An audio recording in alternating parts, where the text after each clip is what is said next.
حیدرآباد کے وکلاء کا دھرنا تیسرے روز میں داخل، قانونی کارروائی پر پولیس اور وکلاء میں تنازع شدید ہو گیا۔ حیدرآباد میں وکیلوں کا دھرنا جاری، مظاہرین ایس ایس پی حیدرآباد کے تبادلے پر بضد، قومی شاہراہ پر ٹریفک معطل، گاڑیوں کی قطاریں مزید طویل ہو گئیں، شہریوں کو شدید مشکلات کا سامنا، گاڑیوں میں پیٹرول ختم ہونے لگا۔ وکلاء نے ایس ایس پی حیدرآباد کو لیگل نوٹس بھیج دیا، موقف اپنایا کہ وکلاء کے احتجاج کے حوالے سے غلط بیانی جاری کی گئی۔ پولیس نے فینسی نمبر پلیٹ اور نیلی بتی لگانے پر وکیل کے خلاف مقدمہ درج کیا تھا۔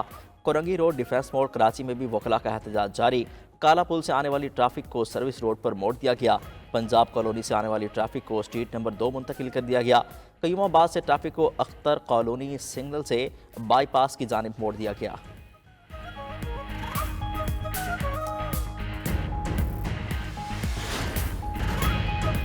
قذافی اسٹیڈیم دنیا کرکٹ کی میزبانی کو تیار، وزیر اعظم شہباز شریف نے افتتاح کر دیا۔ اسٹیڈیم میں رنگا رنگ افتتاحی تقریب سے جشن کا سما، چکا چوند روشنیوں کی بہار، آتش بازی، لائٹ شو اور ڈھول کا مظاہرہ شاندار، روشنیوں کے فوارے، ڈرونز کی مدد سے دل فریب نظارے، ہزاروں کی تعداد میں شائقین امڈ آئے، دل دل پاکستان نے شائقین کا لہو گرمایا۔ عارف لوہار کی جگنی اور موج کراواں گانے نے سب کو جھومنے پر مجبور کر دیا۔ تقریب میں قومی کرکٹرز کے ساتھ ساتھ ماضی کے کرکٹ سٹارز، پی سی بی اور آئی سی سی کے عہدیدار شریک ہوئے۔ وزیر اعلیٰ پنجاب مریم نواز، وفاقی وزراء نے بھی تقریب میں شرکت کی۔ نامور سنگر آئمہ بیگ اور علی ظفر نے بھی آواز کا جادو جگایا۔ گلوکاروں کی پرفارمنس پر شائقین جھوم اٹھے۔ شہباز سپیڈ ماضی کی بات ہے، یہ محسن سپیڈ کا دور ہے جو ناممکن کو ممکن بنا رہے ہیں۔ وزیر اعظم شہباز شریف کی chairman P C B Mohsin Naqvi کی تعریف، اسٹیڈیم کی تعمیر نو میں سپورٹ کرنے پر پنجاب حکومت سے بھی اظہار تشکر۔ وزیر اعظم نے قومی ٹیم کو بھارت کو شکست دینے کا ہدف دیا، کہا دبئی کے پاک بھارت میچ میں مجھے بھی ساتھ لے چلیں اور ہمسایہ ملک کی ٹیم کو شکست فاش دیں۔ امید ہے ہماری ٹیم چیمپئنز ٹرافی جیت کر قوم کو تحفہ دے گی۔ شاہین افریدی اپنے سسر کی طرح وکٹوں کے ڈھیر لگائیں اور بلے باز رنز بناتے جائیں۔ شہباز شریف نے مزید کہا، محسن نقوی کی عادت ہے اچھا کام کرنے والوں کو لندن کی سیر کراتے ہیں، چاہوں گا 2500 مزدوروں کو بھی لندن کی سیر کرائیں۔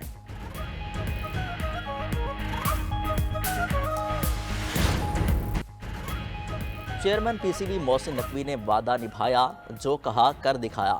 قذافی اسٹیڈیم کی تعمیر نو کا کریڈٹ 2500 مزدوروں اور انتظامیہ کو دیا، کہا سب نے سخت محنت سے دن رات کام کیا، بہت سے مزدور ایسے ہیں جو 3 ماہ سے گھر نہیں گئے۔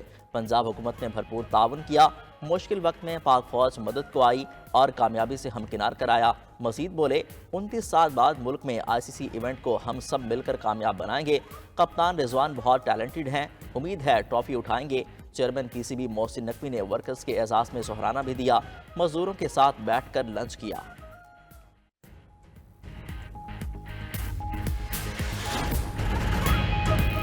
قذافی اسٹیڈیم میں ہوگی آج سے چوکوں چھکوں کی بہار، شاہین کیویز کو دبوچنے کے لیے تیار۔ سہ ملکی سیریز میں پاکستان اور نیوزی لینڈ آمنے سامنے ہوں گے۔ میچ دوپہر 2 بجے شروع ہوگا۔ تینوں ٹیموں کے کپتانوں نے ٹرافی کی رونمائی کر دی۔ کپتان محمد رضوان نے فخر زمان کے ساتھ بابر اعظم سے اوپننگ کرانے کا عندیہ دے دیا، کہا کنڈیشنز کے مطابق اسکواڈ کا انتخاب کیا، بہترین فارم والے کھلاڑی چنے، ٹرائی سیریز میں اچھے مائنڈ سیٹ کے ساتھ اتریں گے۔ صائب ایوب کی کمی محسوس ہوگی۔ نیوزی لینڈ کے کپتان نے کہا کہ ٹرائی سیریز ہمارے لیے اہم ہے، جیت کے ساتھ چیمپئنز ٹرافی کا آغاز کرنے کی کوشش کریں گے۔ پاکستان اور نیوزی لینڈ کے پلیئرز نے لاہور میں شاپنگ بھی کی۔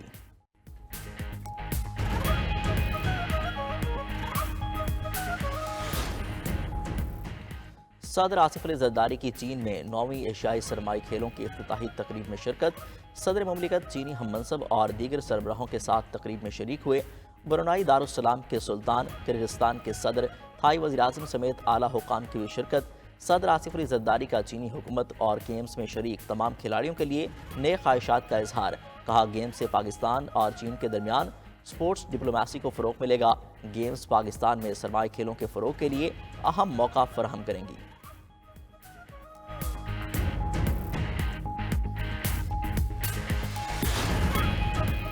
سپریم کورٹ میں ججز کی تعیناتی مؤخر کی جائے، آئینی ترمیم پر فل کورٹ بنایا جائے۔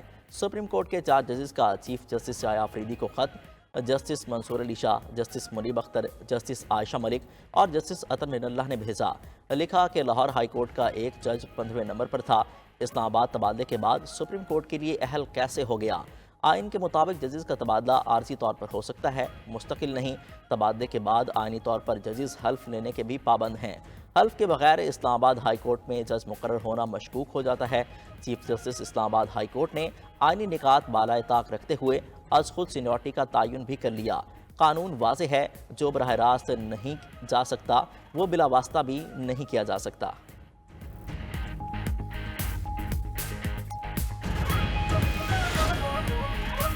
اسلام آباد ہائی کورٹ میں 3 ٹرانسفر ججز کا معاملہ مزید الجھنے لگا۔ ہائی کورٹ کے 5 ججز کے بعد ایک اور جج جسٹس بابر ستار نے بھی چیف جسٹس عامر فاروق کو خط لکھ دیا۔ ٹرانسفر ججز کی سینیورٹی لسٹ جاری کرنے پر تحفظات کا اظہار۔ ہائی کورٹ ایڈمنسٹریشن کمیٹی تبدیلی کو بھی غیر قانونی کہہ دیا۔ سینیورٹی لسٹ اور ایڈمنسٹریشن کمیٹی کے نوٹیفیکیشن واپس لینے کا مطالبہ۔ جسٹس بابر ستار نے سینیورٹی لسٹ کے خلاف 5 ججز کی جانب سے ریپریزنٹیشن فائل کرنے کا ذکر بھی کیا۔ پی ٹی آئی کا انتشار اور ٹکراؤ نہ کرنے کا اعلان۔ آج صرف ثوابی میں جلسہ ہوگا۔ لاہور میں جلسے کی اجازت نہ ملنے پر پی ٹی آئی نے پنجاب کے کارکنوں کو ثوابی پہنچنے کی ہدایت کر دی۔ سلمان اکرم راجہ کہتے ہیں ثوابی جلسے میں پورے ملک سے عوام شرکت کریں گے۔ P T I Khyber Pakhtunkhwa کے صدر جنید اکبر نے کہا ہم اپنا مینڈیٹ واپس لے کر رہیں گے۔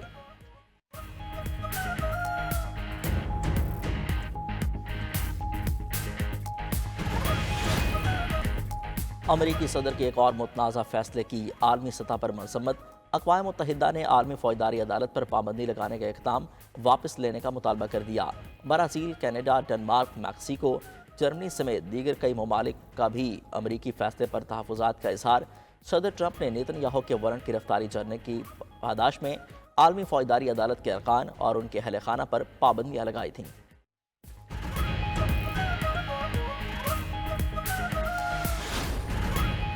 حماس کے عسکری ونگ القسام بریگیڈز کے نائب سربراہ مروان عیسیٰ کی تدفین کر دی گئی۔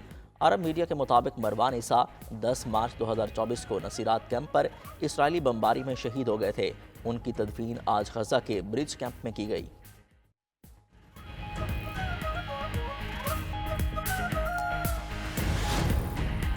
بھارت شیخ حسینہ واجد کو جھوٹے بیانات دینے سے روکے۔ بنگلہ دیش نے بھارتی حکومت سے مطالبہ کر دیا۔ ڈھاکہ میں بھارتی قائم مقام ہائی کمشنر کو احتجاجی مراسلات تھما دیا گیا۔ شیخ حسینہ واجد کے بیانات پر شدید تشویش اور تحفظات کا اظہار۔ بھارت کی جانب سے بنگلہ دیش کی درخواست پر فی الحال کوئی تبصرہ سامنے نہیں آیا۔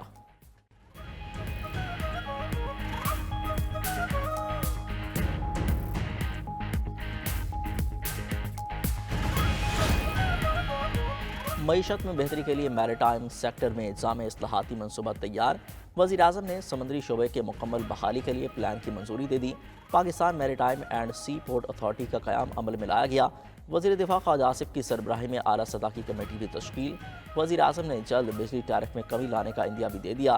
ایک اجلاس میں کہا بجلی شعبے میں اصلاحات کے مثبت ثمرات آ رہے ہیں۔ 7 دہائیوں کے بگاڑ کو بہتر کرنے کے لیے وزارت اور متعلقہ ادارے تعاون سے کام کر رہے ہیں۔ وزیر اعظم نے عالمی موسمیاتی بریف پاکستان کانفرنس سے خطاب بھی کیا۔ کہا ہمیں غیر معمولی موسمیاتی تباہ کاریوں کا سامنا ہے۔